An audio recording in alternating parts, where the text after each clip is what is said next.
Friends, welcome to our channel the learning easel. आज हम लोग डिस्कस करने वाले हैं 21 जुलाई 2020 की मोस्ट इंपॉर्टेंट करंट अफेयर्स को।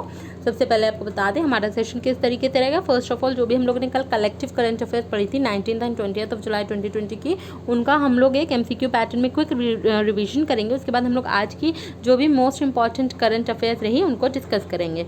तो चलिए अपने सेशन को स्टार्ट करते हैं।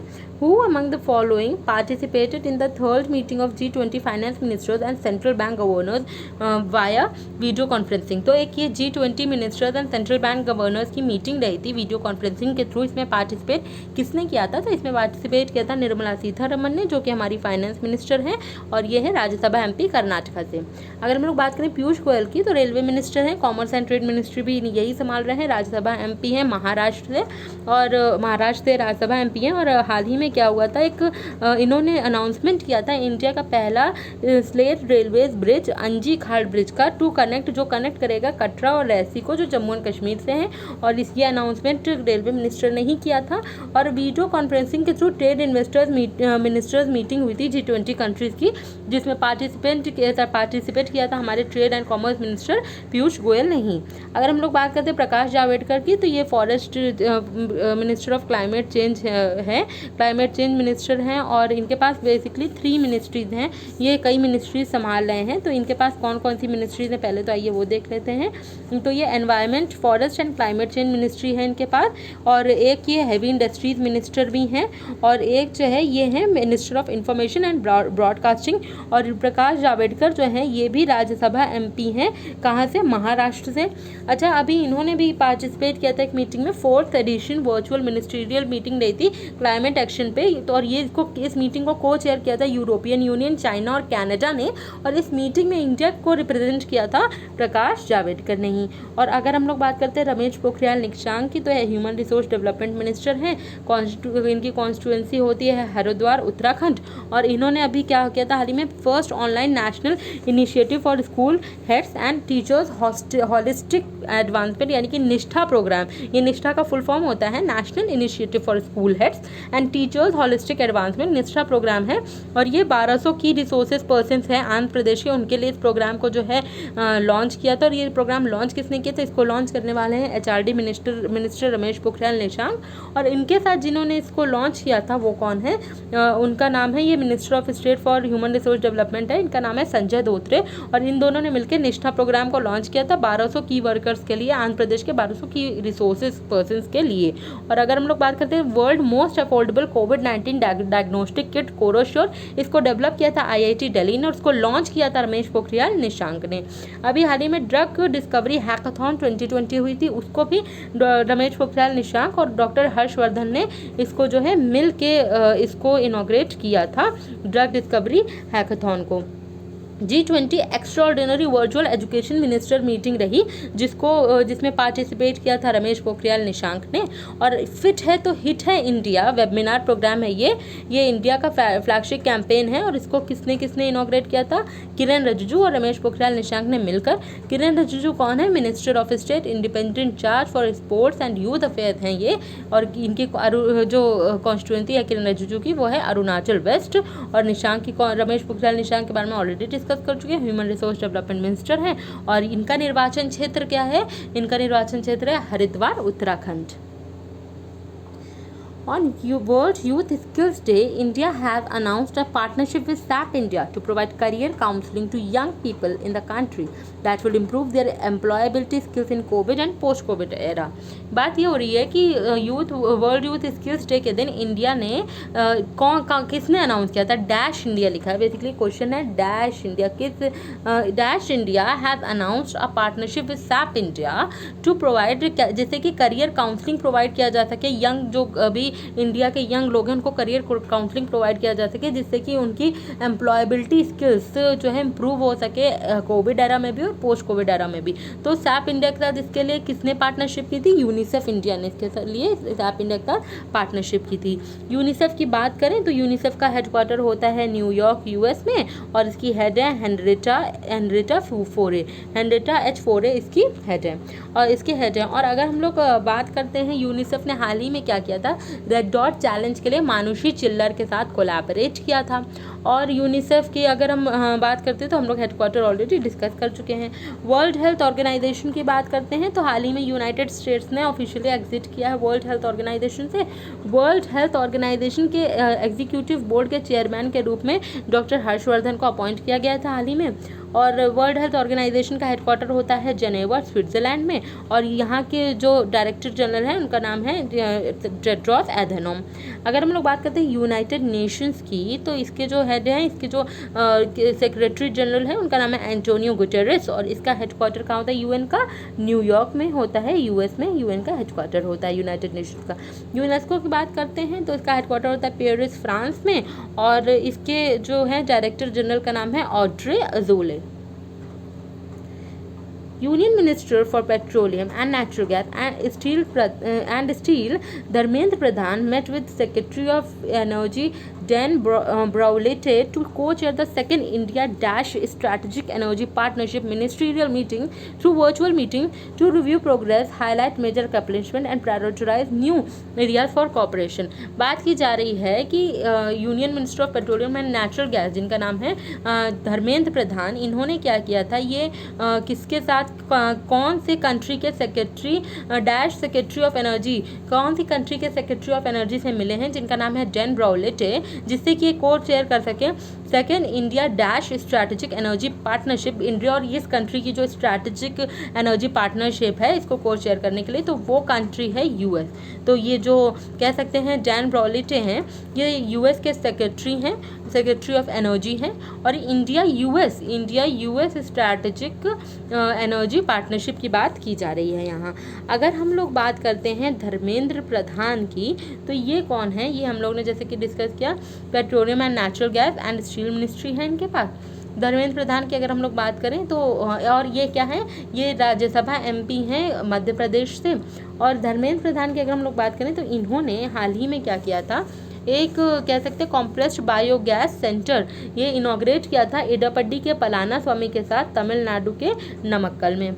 और इन्होंने क्या किया था, एक नवीन पटनायक जो कि उड़ीसा के चीफ मिनिस्टर हैं, इनके साथ मिलकर इन्होंने क्या किया था, पारादीप में जो है इन्होंने पीएडीसी से, ये पीएडीसी एक सेंटर है, इसको भी इनॉग्रेट किया था। और इसको डेवलप किया था पीएडीसी को इंडियन ऑयल कॉरपोरेशन ने। और धर्मेंद्र प्रधान ने क्या किया था, इन्होंने एक battery swapping quick exchange facility, इसको इनॉग्रेट किया था चंडीगढ़ में वीपी सिंह बदनौर के साथ मिलकर। तो ये सब कुछ काम है, कुछ इनॉग्रेशंस हैं जो कि धर्मेंद्र प्रधान ने हाल ही में किए थे। अच्छा, अगर हम लोग बात करते हैं गैबॉन की, तो गैबॉन की रोज़ क्रिस्टीने ओसोका रेपोंजा, ये पहली प्राइम मिनिस्टर रही गैबॉन की। बिल्कुल लेटेस्ट न्यूज़ है, नाम है रोज़ क्रिस्टीने ओसोका रेपोंजा। ये पहली वुमेन प्राइम मिनिस्टर हैं, प्राइम मिनिस्टर नहीं, विमेन प्राइम मिनिस्टर हैं पहली ये गैबॉन की। और लिब्रेविले होती है गैबॉन की कैपिटल और करेंसी होती है फ्रैंक।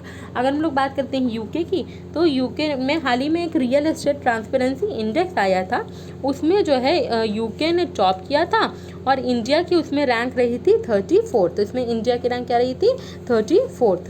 और जर्मनी की बात करें तो जर्मनी क्या हो गया, पहली इंडस्ट्रियलाइज्ड कंट्री हो गया है to phase out of coal, both coal and nuclear energy. Coal और न्यूक्लियर एनर्जी से फेज आउट करने वाली पहली इंडस्ट्रियल कंट्री रही जर्मनी।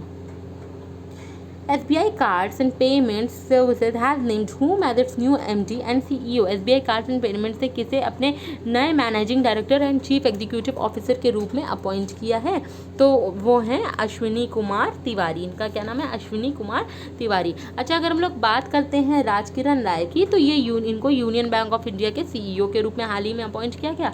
श्याम श्रीनिवासन, इनको बिल्कुल लेटेस्ट हाल ही में इनका रीअपॉइंटमेंट हुआ है फेडरल बैंक के MD और CEO के रूप में। सुब्रमण्यम सुंदर, ये कौन है, ये MD एंड CEO हैं लक्ष्मी विलास बैंक के। SBI cards and payment services के जो MD एंड CEO बनाए गए उनका नाम है Ashwini Kumar Tiwari. An e-portal named Automobile Solutions Portal for Industry Research and Education Aspire has been launched by the International Center for Automatic Technology. The ISCAT is headquartered at, अभी एक e-portal जिसका नाम है Aspire, और Aspire का फुल फॉर्म क्या होता है, Automobile Solutions Portal for Industry for industry research and education, तो ये एस्पायर का फुल फॉर्म होता है, ये लॉन्च किया है international centre for automotive technology ने। और ये जो है इसको किसने, क्या कह सकते हैं इसको, किसने, जो ये आईसैट है इसका हेडक्वार्टर कहाँ है, तो इसका हेडक्वार्टर होता है मानेसर में। मानेसर कहाँ है, मानेसर है हरियाणा में। मानेसर कहाँ पे है, मानेसर है हरियाणा में। अच्छा, अगर हम लोग बात करते हैं हरियाणा की, तो हरियाणा में रिसेंटली क्या हुआ था, अभी हाल ही में हरियाणा में नितिन गडकरी ने इनॉग्रेट किया था और एक फाउंडेशन लेकी थी, फाउंडेशन स्टोन ले गया था 11 नेशनल हाईवे प्रोजेक्ट्स का, जो कि 20,000 करोड़ रुपए जिनकी वर्थ थी। और ये कहाँ नितिन गडकरी ने इसकी फाउंडेशन स्टोन, इसकी नींव कहाँ रखी, तो ये जो है हरियाणा में इसकी नींव रखी गई। तो क्या कह सकते हैं, नितिन गडकरी ने इनॉग्रेट किया और नींव रखी 11 नेशनल हाईवे प्रोजेक्ट थी वर्थ ओवर 20,000 करोड़ की हरियाणा में। और अभी हाल ही में एक और काम किया था हरियाणा में, क्या और हुआ था, 1500 सेंटर ने क्या किया था, सेंटर नहीं बल्कि सेंटर नहीं 1500 करोड़ रुपए जो है हरियाणा स्टेट गवर्नमेंट को दिए थे। किस लिए, कि इनके यहाँ पॉन्ड रेजुविनेशन के लिए और क्रॉप्स के लिए भी 1500 करोड़ रुपए जो है हरियाणा के लिए सेंटर ने अभी हाल ही में दिए थे।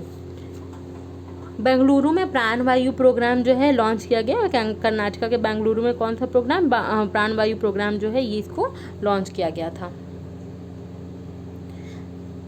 एम्बिशियस। और अच्छा, अभी कर्नाटका ने, हरियाणा ने एक और काम किया था, इन्होंने प्राइवेट जॉब्स के लिए कुछ परसेंट रिजर्व कर लिया था कि जो भाई इतने परसेंट लोग जो हैं ये प्राइवेट, जो भी स्टेट के इतने परसेंट प्राइवेट जॉब में, इतना परसेंट जो है इतने लोग जो है स्टेट, इतनी के हरियाणा स्टेट के लोगों को वो प्राइवेट जॉब मिलेगी, इसके लिए इन्होंने रिजर्व कर लिया था।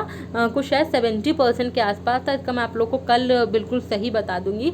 शायद 70% ही रिजर्व करा गया था, हरियाणा के जो भी स्टेट के लोग हैं उनके लिए प्राइवेट जॉब्स में रिजर्व कर दिया गया था। चीफ मिनिस्टर है हरियाणा के Manohar Lal Khattar. Ambitiously aiming to attract private investment to establish renewable power projects of 120 gigawatt using the available land bank, the state government has notified the Dash Renewable Energy Exports Policy 2020। इस state ने क्या किया है जिससे कि private investments को attract कर सकें, इसने क्या किया है, रेन्यूएबल पावर प्रोजेक्ट्स इस्टेब्लिश करने के लिए 120 गीगावाट के इन्होंने क्या किया है, एक द स्टेट गवर्नमेंट, इस स्टेट गवर्नमेंट ने नोटिफाई किया the dash renewable energy export policy 2020। और ये डैश के जगह ये स्टेट का नाम है कि यह है आंध्र प्रदेश, तो इसका नाम होगा Andhra Pradesh renewable energy export policy 2020 launch की गई। अच्छा, अगर हम लोग बात करते हैं आंध्र प्रदेश की, तो इन्होंने हाल ही में इस क्या लॉन्च किया था, जगन्नाथ चेदोड़ू स्कीम लॉन्च की थी आंध्र प्रदेश गवर्नमेंट ने। और एक इन्होंने क्या लॉन्च किया था, आंध्र प्रदेश ने एक रिस्टार्ट स्कीम भी चलाई थी। और 8 जुलाई को रायथू दिनोत्सवम या फिर फार्मर्स डे मनाया जाता है। आंध्र प्रदेश ये मनाता है दिन, क्यों मनाया जाता है, क्योंकि इस दिन वाई.एस. राजशेखरा रेड्डी, जो कि फॉर्मर चीफ मिनिस्टर, पूर्व मुख्यमंत्री रहे हैं आंध्र प्रदेश के, प्लस ये फादर भी हैं करंट मुख्यमंत्री के, जिनका नाम है जगन मोहन रेड्डी। और इन्हीं की याद में ये जो है रायथू दिनोत्सवम मनाया जाता है, फार्मर्स डे मनाया जाता है आंध्र प्रदेश में। रिस्टार्ट स्कीम भी आंध्र प्रदेश की और जगन्नाथ चेदोड़ू स्कीम भी आंध्र प्रदेश की ही है। अगर हम लोग बात करते हैं तमिलनाडु की, तो तमिलनाडु ने क्या किया है, तमिलनाडु में कॉम्प्रेस्ड बायोगैस सेंटर, जैसे कि हमने बताया था, धर्मेंद्र प्रधान ने इडपट्टी के पलानीस्वामी के साथ मिलकर नमक्कल में इसको इनॉग्रेट किया था। और टॉप किया है मार्केट बोरोइंग्स में, जिस स्टेट ने हाल ही में टॉप किया है वो भी तमिलनाडु ही रहा है। और अगर हम लोग बात करें, इस स्टेट का एजुकेशनल डेवलपमेंट डे मनाया गया था हाल ही में। किस लिए, क्योंकि ये दिन 117th बर्थडे था किसका, के कमराज का, जो के कमराज जी का 117वां बर्थडे था, जो कि पूर्व चीफ मिनिस्टर रहे हैं तमिलनाडु के। और इन्हीं की याद में इस स्टेट ने हाल ही में एजुकेशनल डेवलपमेंट डे मनाया था। जी आकाश 66th ग्रैंड मास्टर रहे, और ये भी कहाँ से हैं, तमिलनाडु के चेन्नई से हैं। थंजावुर नेटवर्क और अरम्बावूर बुज क्रेविंग्स, इन दोनों को जीआई टैग मिला है तमिलनाडु का। अच्छा, तमिलनाडु के चीफ मिनिस्टर जो हैं उनको अभी हाल ही में सम्मानित किया गया एक rotary foundation of rotary international, जिसका हेडक्वार्टर शिकागो में है। इन्होंने इडपट्टी के पलानीस्वामी को ऑनर किया पॉल हैरिस फेलो रिकॉग्निशन से। तो पॉल हैरिस फेलो रिकॉग्निशन से इडपट्टी के पलाना स्वामी को ऑनर किया था रोटरी फाउंडेशन के रोटरी इंटरनेशनल जो कि हेडक्वार्टर है शिकागो में, इन्होंने ऑनर किया था। किसको? एटापट्टी के पलाना स्वामी जो कि मुख्यमंत्री हैं, चीफ मिनिस्टर हैं तमिलनाडु के ही। अगर हम लोग बात करते हैं उड़ीसा की, तो उड़ीसा ने क्या क्या किया? बलराम योजना लॉन्च की, पीएडीसी सेंटर नवीन पटनायक ने जो कि चीफ मिनिस्टर हैं उड़ीसा के, इन्होंने धर्मेंद्र प्रधान के साथ पारादीप में इस पीएडीसी सेंटर को जो है इनॉग्रेट किया था, जिसको इस सेंटर को डेवलप किया था इंडियन ऑयल कॉर्पोरेशन ने। साबूजा उड़ीसा, ये भी उड़ीसा की ही स्कीम है। PETA India hero to animals award मिला नवीन पटनायक को। और अगर हम बात करें कोणार्क टेम्पल और चिलिका लेक, दोनों ही हाल ही में न्यूज़ में रहे, स्टैटिकली इंपॉर्टेंट, और दोनों कहाँ हैं? उड़ीसा में हैं। और एक राजा पर्व ये भी मनाया जाता है उड़ीसा में, और एक मनाया जाता है रथ यात्रा, ये भी उड़ीसा में ही होती है। यहाँ के चीफ मिनिस्टर है नवीन पटनायक और गवर्नर है गणेशी लाल। तेलंगाना की बात करें तो कोडापोचम्मा सागर प्रोजेक्ट, ये तेलंगाना के चीफ मिनिस्टर ने जो है इसको इनॉग्रेट किया था। तेलिया रुमाल को तेलंगाना का जीआई टैग मिला था। और साई भर कैंपेन बिल्कुल लेटेस्ट है, ये साई भर कैंपेन, ये भी जो है कहाँ की है? तेलंगाना की ही है। नवीन रोजगार छतरी योजना and Pandit Deendayal Upadhyay Swarojgar Yojana are schemes launched by which of the following states? किस स्टेट ने नवीन रोजगार छतरी योजना और पंडित दीनदयाल उपाध्याय स्वरोजगार योजना को लॉन्च किया? तो वो स्टेट कौन सा है? वो स्टेट है उत्तर प्रदेश। वो स्टेट कौन सा है?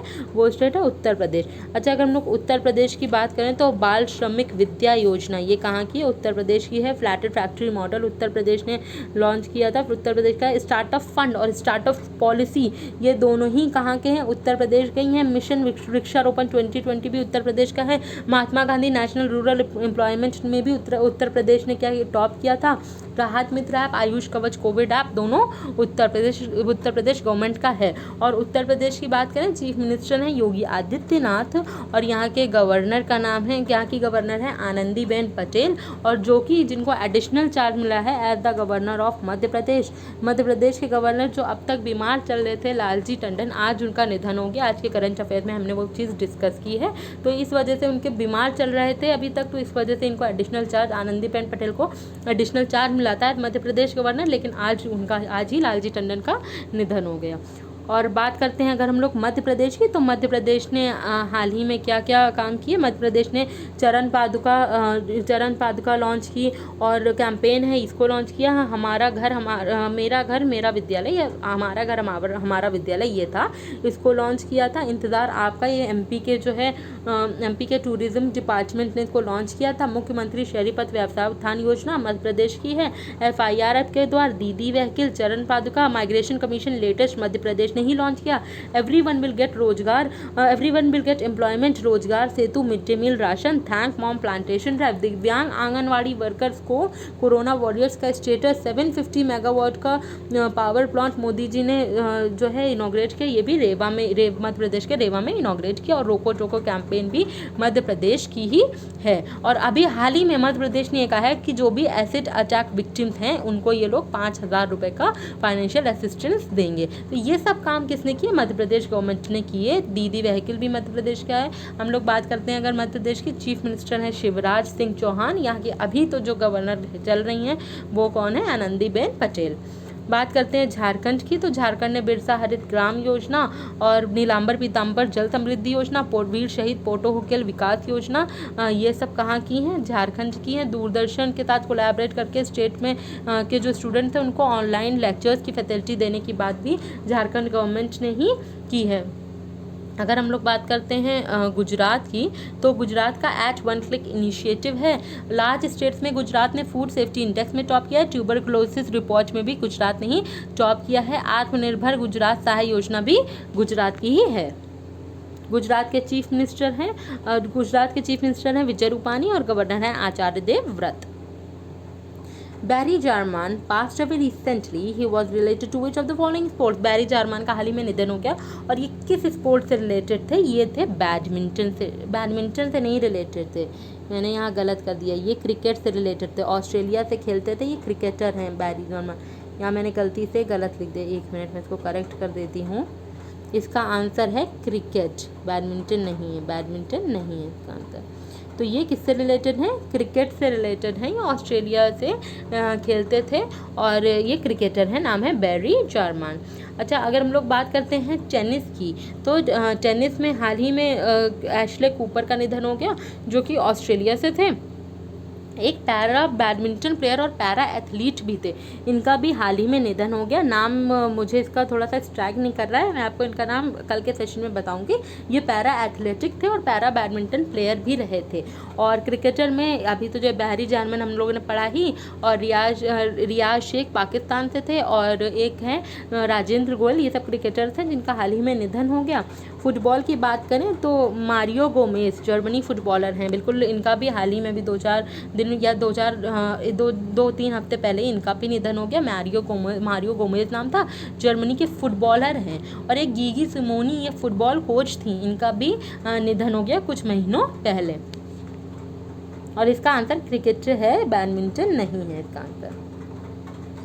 Who among the following addressed the United Nations at the high level segment of Economic and Social Council? This is the first time since India was elected as the non-permanent member of the Security Council in June. पहले तो ये बता दें कि ये कहाँ हुआ था। ये हुआ था न्यूयॉर्क में, ये भी न्यूज़ आ जाती है, ये मैंने कल डिस्कस किया था स्टिल, क्योंकि मैंने यहाँ क्वेश्चन में मेंशन नहीं किया और इंपॉर्टेंट होता है तो मैं यहाँ बता दे रही हूँ कि यूनाइटेड नेशन की high level segment of economic and social council ECOSOC, ये पहली बार जो है इसको एड्रेस किया था किसने? इंडिया की तरफ से। आफ्टर ये अभी हाल ही में नॉन परमानेंट मेंबर बना रहा था यूनाइटेड नेशन सिक्योरिटी काउंसिल का इंडिया, और उसके बाद पहली बार इंडिया को एड्रेस किया था किसी ने इंडिया की तरफ से इसको। और किसने एड्रेस किया था?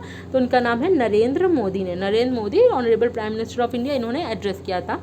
अगर हम लोग बात करते हैं रामनाथ कोविंद की, तो ये धम्म चक्र डे मनाया गया था, उसको इनॉग्रेट किया था रामनाथ कोविंद ने। वेंकैया नायडू ने क्या किया था? इन्होंने लॉन्च किया था अलाइनमेंट्स। अब क्या है, इंडिया का पहला सोशल मीडिया सुपर ऐप है अलाइनमेंट्स, और इसको इनॉग्रेट किया था वेंकैया नायडू ने, जो कि वाइस प्रेसिडेंट हैं इंडिया के। अमित शाह की बात की जाए तो अमित शाह होम मिनिस्टर हैं, और इन्होंने भी क्या किया था? इन्होंने हाल ही में national level commission for reform in criminal law, इसके लिए जो है ये काम किसने किया था? ये होम मिनिस्ट्री ने ही किया था।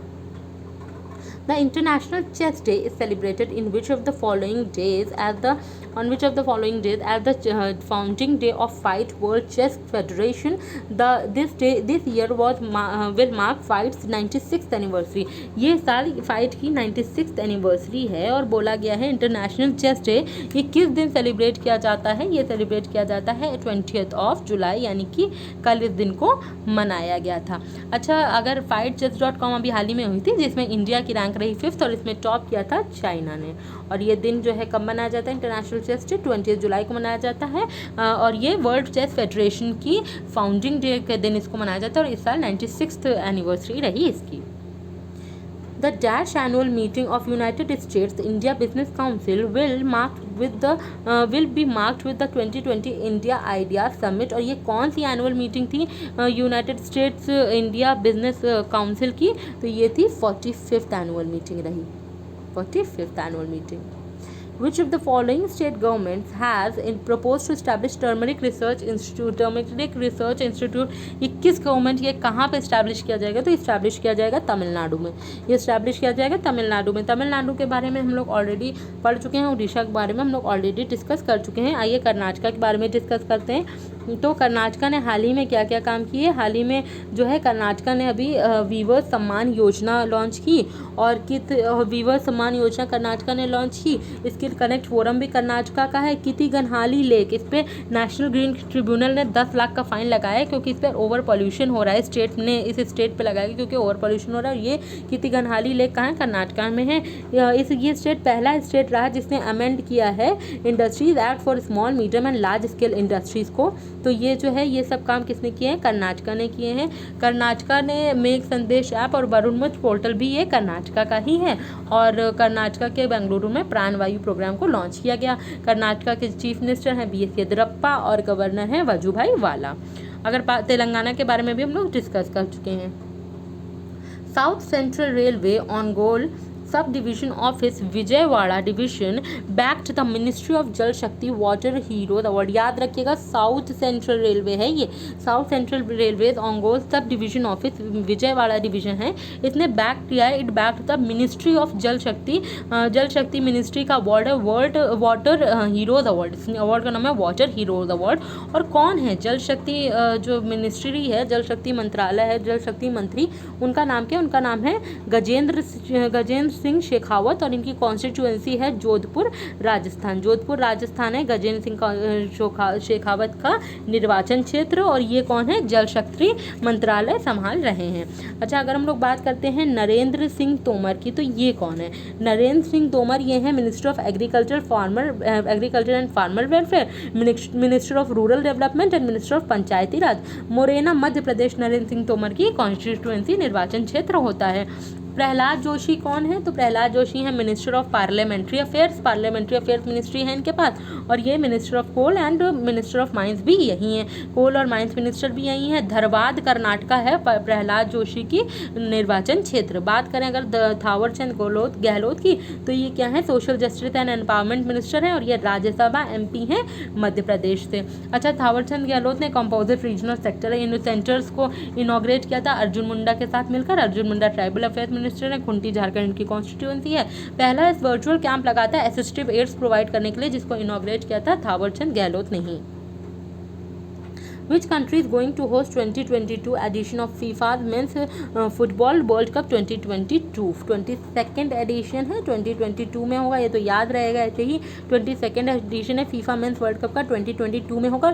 कौन सी कंट्री इसको होस्ट करने वाली है? तो इसको होस्ट करेगी कतर। इसको कौन सी कंट्री होस्ट करेगी? कतर होस्ट करेगी इसको। USA की मैंने बताया था आपको कि USA ने अपने आप को फॉर्मली अब एग्जिट कर लिया है। किससे एग्जिट कर लिया है? वर्ल्ड हेल्थ ऑर्गेनाइजेशन WHO से फॉर्मली एग्जिट कर लिया है। Professor CS Seshadri has passed away recently. CS Seshadri का हाल ही में निधन हो गया। और ये कौन थे? ये मैथमेटिशियन थे। ये क्या थे? एमिनेंट मैथमेटिशियन थे। नाम है CS शेषाद्री। इनका हाल ही में निधन हो गया। और अगर हम बात करें, हाँ, Nelson Mandela international day. Nelson Mandela international day ये जुलाई 18 को मनाया जाता है। और इस दिन की थीम क्या रही? तो इस दिन की जो थीम थी वो थी टेक एक्शन इंस्पायर चेंज। इस दिन की थीम थी take action inspire change. Who among the following are the laureates of National Mandela Prize 2020? Nelson Mandela prize 2020 का किनको मिला? कौन है? तो ये किसको मिला? मारियाना वर्डिनोयेनिस और मोरिसाना कियोइच, यानी कि बोथ 1 और 3 को ये जो है मिला अवार्ड। और अगर बात करें केट विंसलेट की, तो इनको अभी TIFF अवार्ड मिला। कौन सा अवार्ड मिला? TIFF अवार्ड मिला। एक्टर है, नाम है केट विंसलेट।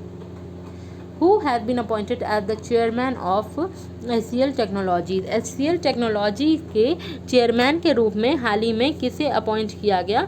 तो ये किसको अपॉइंटमेंट हुआ है इनके इस रूप में? तो ये अपॉइंटमेंट हुआ रोशनी नादर मल्होत्रा।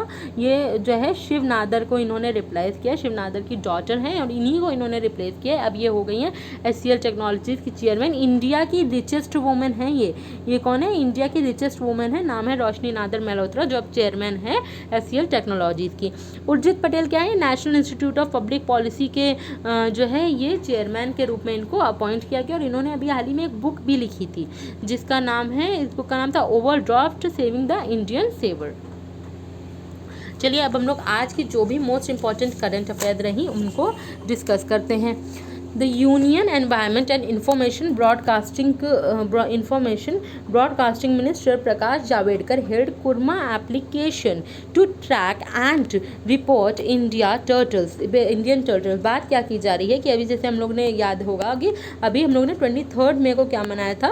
23 मई 2020 को वर्ल्ड टर्टल डे मनाया था। तो क्या बात करी जा रही है कि ये जो यूनियन मिनिस्टर हैं, union environment and information broadcasting minister, नाम है प्रकाश जावड़ेकर, अंदर इन्होंने कुरमा एप्लीकेशन जो है, he held korma application.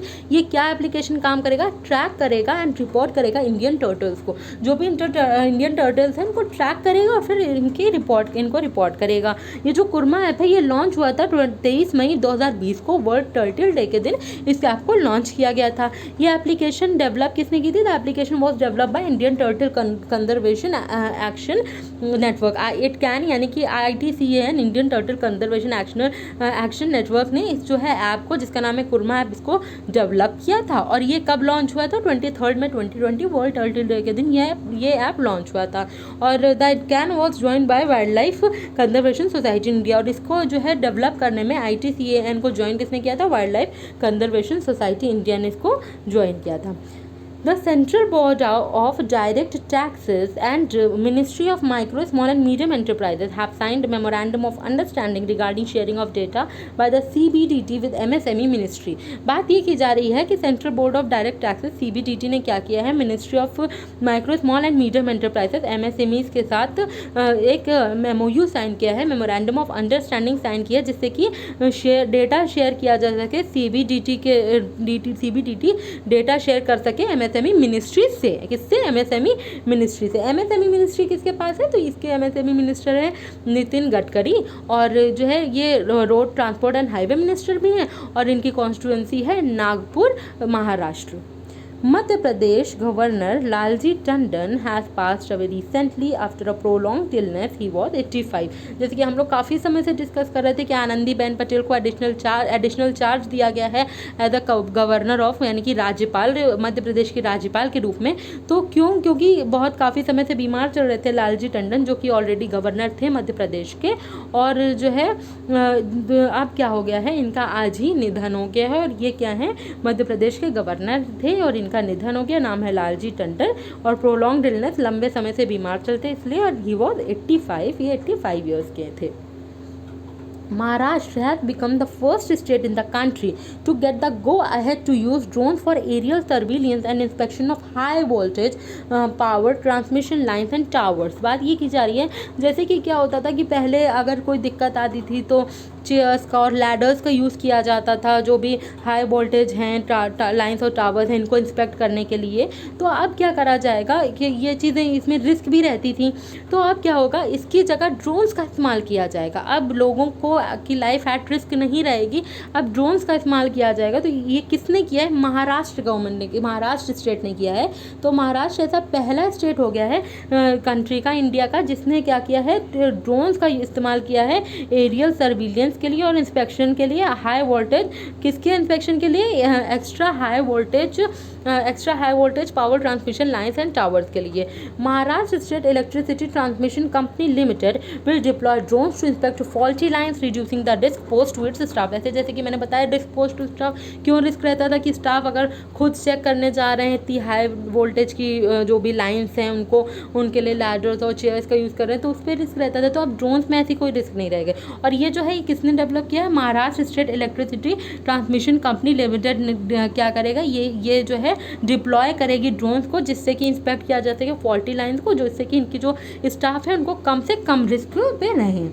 Indian Navy conducted major naval exercises in Andaman and Nicobar Islands, led by Sanjay Vatsayan, Chief Rear Admiral of Eastern Naval Fleet, as a display of strategic intent against China amidst the current military conflicts in the northeastern borders in Ladakh। जैसे कि हम जानते हैं कि जो भी Galwan valley के उधर जो है, जो भी अभी दिक्कत हुई थी इंडिया चाइना की, उसको ध्यान में रखते हुए अभी इंडियन नेवी ने क्या किया है? मेजर नेवल एक्सरसाइजेस को क्या किया है? अब इंडियन नेवी ने भी कंडक्ट किए हैं naval exercises Andaman and Nicobar island में, जिसको लीड करेंगे संजय वत्सायन, जो कि चीफ रेयर एडमायरल हैं ईस्ट नेवल फ्लीट के, as a display of strategic intents against China हमें। ये इसी के लिए किया जा रहा है, जो भी चाइना और इंडिया के कॉन्फ्लिक्ट चल रहे हैं उसके लिए इसको किया जा रहा है।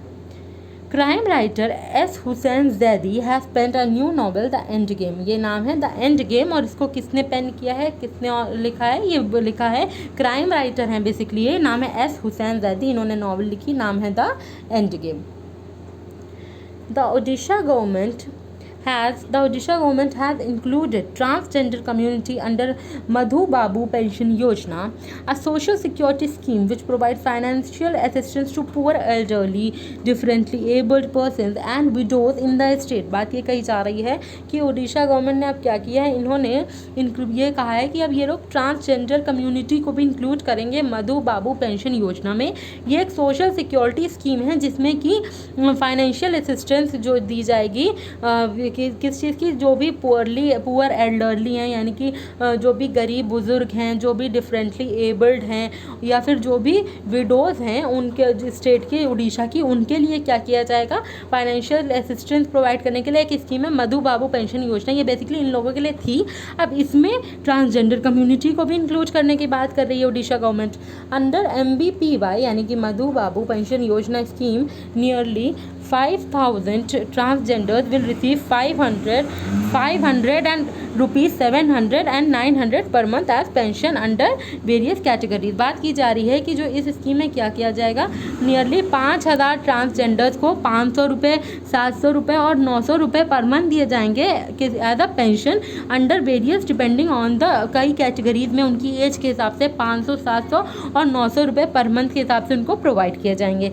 The department of social security empowerment of persons with disabilities issued us official notification in this regard।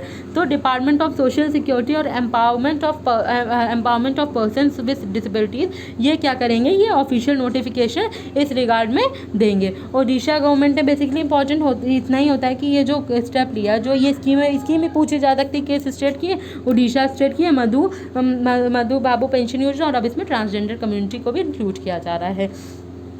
A book titled सूरज कड़े मरदा नहीं, सन नेवर डाइज, सूरज कदे मरता नहीं, ये है, ये पंजाबी लैंग्वेज में है। हैज़ बीन, ये बेसिकली ये जो लिखा हुआ है, ये पंजाबी में लिखा हुआ है। हैज़ बीन ऑथर्ड बाय शक्ति अकादमी अवार्डी बालदेव सिंह सखनामा। क्या है, ये बुक है, नाम है सूरज कदे मरदा नहीं, सन नेवर डाइज, जिसका मतलब है ये क्या है, शक्ति अकेडमी अवार्डी रहे हैं इनका नाम है बलदेव सिंह सदकनामा, और इन्होंने ये बुक लिखी है। बेसिकली ये बुक इंपॉर्टेंट है, नाम क्या है, सूरज कदे मरदा नहीं, और किसने लिखी है, बलदेव सिंह सदकनामा ने ये बुक लिखी है। John Graham has become the first Spaniard since Steve Ballesteros in 1989 to hold golf's world #1 ranking, fending off a late challenge to win the US PGA Memorial Tournament। Basically इन्होंने जुलाई में एक टूर्नामेंट जीता, USA PGA Memorial Tournament, और ये जीत के क्या हो गए हैं, जॉन रहम, ये क्या है, स्पेन के हैं, पहले स्पेन के रहे जिनको जो है स्टीव बैलेस्टेरोस के बाद, जो कि 1989 में जो इनको रैंकिंग मिली थी, तो अब उसके बाद ये पहले स्पेनियर्ड यानी कि स्पेन के पहले ऐसे व्यक्ति रहे, पहले से गोल्फ प्लेयर रहे जिनका नाम है जॉन रहम, जिनको वर्ल्ड नंबर 1 की रैंकिंग मिल गई है। तो वर्ल्ड नंबर 1 की रैंकिंग किसको मिली है, जॉन रहम को। ये गोल्फ से रिलेटेड है, ये कहाँ से हैं, स्पेन से हैं। The Tamil Nadu government has signed 8 new memoranda of understanding worth rupees 10,399 crores. The cumulative investment envisaged in the project will create 13,507 jobs across the state in solar cells, data centers and industrial parks। बात ये हो रही है कि Tamil Nadu government ने हाल ही में क्या किया है, 8 मेमोरेंडा ऑफ अंडरस्टैंडिंग साइन की हैं 10,399 करोड़ की, और ये जो क्यूमुलेटिव इन्वेस्टमेंट होगा ये जो प्रोजेक्ट में लगा है, इससे क्या होगा, 13,507 जॉब्स क्या होंगी, जो भी स्टेट में सोलर सेल्स में है, डेटा सेल्स में है, और डेटा सेंटर्स में और इंडस्ट्रियल पार्क में, इसमें जॉब्स क्या होंगी, क्रिएट कर दी जाएंगी इस इन्वेस्टमेंट के बाद। इन्वेस्टमेंट है 10,399 करोड़। तमिलनाडु गवर्नमेंट ने ये कितनी 8 मेमोरेंडा ऑफ अंडरस्टैंडिंग साइन की हैं। तमिलनाडु चीफ मिनिस्टर है इडप्पडी के पलानास्वामी, और ओडिशा की अभी हम लोग ने एक न्यूज़ पढ़ी थी, तो ओडिशा के चीफ मिनिस्टर नवीन पटनायक, गवर्नर है Ganeshi Lal. The World Bank categorizes the World Bank economies into 4 income groups। देखिए ध्यान दीजिएगा, वर्ल्ड बैंक क्या करता है, कैटेगराइज करता है वर्ल्ड इकोनॉमिक्स को 4 इनकम ग्रुप में, low, lower middle, upper middle and high income countries. तो ये 4 कंट्रीज़ को 4 कैटेगरीज में बांटता है। एक होती है लो, एक होती है लोअर मिडिल, एक होती है अपर मिडिल और जो होती है high income countries.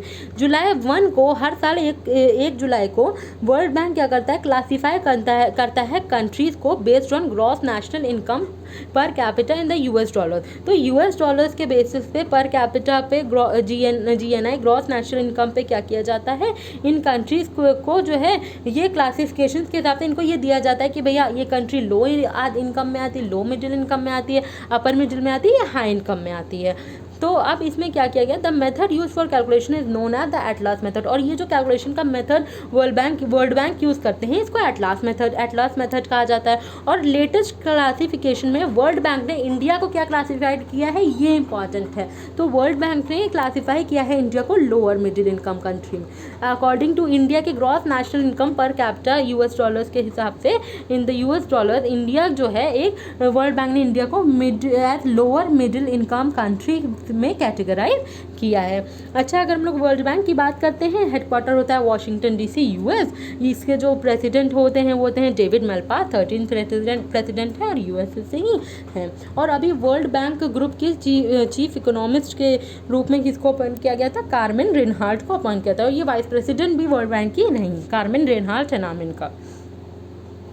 In a move to boost Make in India initiative of the government, the Defence Acquisition Council, chaired by Defence Minister Rajnath Singh, has signed rupees 557 crore deal with state-owned Bharat Earth Movers Limited for procurement of 1,512 mine plow for tank T90 SK।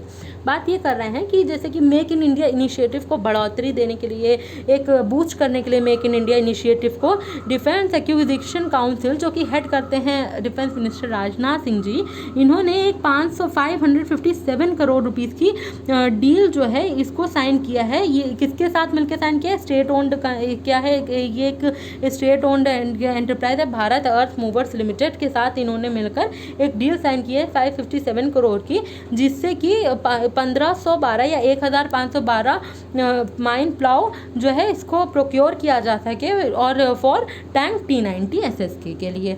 बात है, अगर हम बात करते हैं defence minister की, तो राजनाथ सिंह है, लखनऊ उत्तर प्रदेश इनका निर्वाचन क्षेत्र, और minister of state for defence है श्रीपद येसो नाइक जो आयुष मिनिस्टर भी हैं, और इनका निर्वाचन क्षेत्र है north Goa. The first set of 12 private trains will be introduced in 2023, followed by 45 more in next fiscal, according to an initial timeline drawn by the Railways, which plans to roll out all 151 such train services by 2027. There would be rupees 30,000 crore private sector investment in this product. बात की जा रही कि पहला set 12 private train का पहला set ये कब आएगा, 2023 में आएगा। फिर क्या कह रहे हैं, followed by 45 more in the next physical, और नेक्स्ट फिजिकल ईयर में 45 और आ जाएंगी, सेट आ जाएगा प्राइवेट ट्रेन का।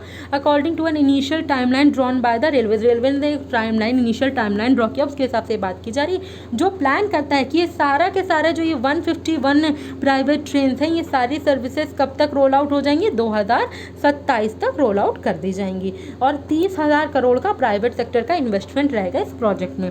अगर हम लोग बात करें रेलवे मिनिस्ट्री, तो ये रेलवे मिनिस्टर हैं पीयूष गोयल, और ये हैं, और कॉमर्स एंड इंडस्ट्री मिनिस्ट्री भी इन्हीं के पास है, और ये क्या है, ये राज्यसभा MP है महाराष्ट्र से। The first operationalized mega food park of Mizoram, Zoram Mega Food Park, has been inaugurated by Union Minister of Food Processing Industries in Khamrang village in Kolasib district, Mizoram. Promoted by MS Mizoram Mega Food Park Private Limited, which will provide direct benefit over 25,000 farmers and will provide employment opportunities to over 5,000 people in the region. बात की जा रही है कि पहला operationalise mega food park Mizoram में open होने जा रहा है, जोरम मेगा फूड पार्क जिसका नाम रहेगा, ये इसको इनॉग्रेट करेंगी हमारी union minister of food processing industries, जिनका नाम है, इनका नाम क्या है, इनका नाम है हरसिमरत कौर बादल नहीं है, इनका नाम थोड़ा स्ट्राइक नहीं कर रहा अभी मैं आपको इनका नाम बताऊंगी। तो ये union minister of food processing industries की हैं। इन्होंने क्या किया है, खमरांग विलेज में इसको जो है इनॉग्रेट किया है, कोलासिब डिस्ट्रिक्ट में, जो कि मिजोरम में होता है। और ये प्रमोट किया है MS Zoram mega food park private limited में, जो कि प्रोवाइड क्या करेगा, डायरेक्ट बेनिफिट प्रोवाइड करेगा 25,000 फार्मर्स को, और ये प्रोवाइड करेगा एम्प्लॉयमेंट अपॉर्चुनिटीज़ टू 5,000 लोग को इस रीजन के एम्प्लॉयमेंट अपॉर्चुनिटीज़ देगा। अच्छा, मैं सही बोल रही थी बट मुझे लगा कि गलत बोल रही, मैं सही बोल रही थी। Union minister of food processing industries है, हरसिमरत कौर बादल नाम है इनका। और ये जो है इनकी कॉन्स्टिट्यूंसी निर्वाचन क्षेत्र है भटिंडा पंजाब इनका निर्वाचन क्षेत्र है। और इन्होंने ही क्या किया है, इनॉग्रेट किया है इस जोरम मेगा फूड पार्क को। Formula 1 champion Lewis Hamilton Mercedes team से हैं, यूके से हैं, ब्रिटिश से हैं। इनको मिला है Hungarian grand prix for the 8th time, 8वीं बार हंगेरियन ग्रैंड प्रिक्स जीतने वाले जो F1 चैंपियन है, इनका नाम है लुइस हैमिल्टन। ये इनकी टीम का नाम है मर्सिडीज और ये यूनाइटेड किंगडम से हैं। The US lawmaker John Lewis, civil rights movement pioneer and long-time member of US House Representative, passed away recently. He was 80. US lawmaker हैं ये John Lewis, civil rights movement pioneer भी रहे हैं और लंबे समय तक मेंबर भी रहे हैं US हाउस ऑफ रिप्रेजेंटेटिव के। इनका निधन हो गया और ये 80 वर्ष के थे। नाम है John Lewis. In accordance with the report of the Global Direct Selling 2019 Retail Sales by the World Federation of Direct Selling Association, India was ranked 15th in global direct selling industry with sales direct selling industry, यहाँ सिर्फ इतना होगा, with sales में से गलती आ गया, list top bye United states. और इस लिस्ट को टॉप किसने किया, US ने टॉप किया है। और बेसिकली यहाँ पे क्या बात कर रहे हैं, global direct selling 2019 retail sales की ये रिपोर्ट है world federation of direct selling association की। इसमें इंडिया की ग्लोबल डायरेक्ट सेलिंग इंडस्ट्री में इंडिया की जो रैंक रही वो 15th थी। लास्ट ईयर शायद यही रैंक 19th थी और अब ये इस साल ये रैंक है 15वीं। और ये जो है ये 2019 की बात कर रहे हैं, 2018 में रैंक थी 19th और अब ये 15th रैंक पे है और उसको टॉप किया है यूनाइटेड स्टेट्स ने, US ने। Civil rights leader rev Cody Tindall CT Vivian has passed away recently, he was 95। Civil rights के लीडर हैं जिनका नाम है CT विवियन, इनका हाल ही में निधन हो गया और ये 95 वर्ष के थे। कितने वर्ष के थे, 95 वर्ष के थे। आशा करते हैं आपको हमारा सेशन पसंद आया होगा। कल हम फिर आएंगे 22 जुलाई 2020 की मोस्ट इंपॉर्टेंट करंट अफेयर्स लेके। Thank you.